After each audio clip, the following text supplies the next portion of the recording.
দাদুর ছিল এক অদ্ভুত গণ্ডার।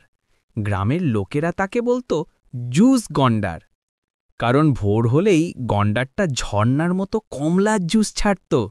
দাদু সেই জুস খেতেন, তারপর করতেন কমলা জুস বাবুল বাথ। একদিন গণ্ডারটা নাক নেড়ে বলল, এভাবে একই জুস রোজ রোজ দিলে তো মজা নেই। তারপর ঢপ ঢপ ঢপ সে দিতে লাগল কোটি কোটি লিটার লিচুর জুস। দাদু মুচকি হেসে বললেন, আহা, আজ তো লিচু ঝড়। দাদু লিচুর জুসে হাঁটতে হাঁটতে একসময় লাল লিচুর মতো চকচক করতে লাগলেন। হঠাৎ এত জুস জমে গেল যে উঠোনটাই হয়ে গেল জুসের লেক।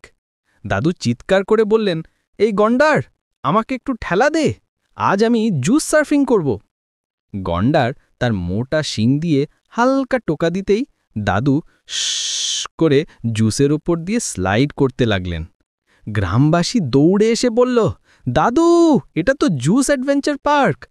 দাদু দাড়ি চুলকে হাসলেন, ঠিক আছে, টিকিট লাগবে 1 বালতি জুস আর 1 মুঠো হাসি।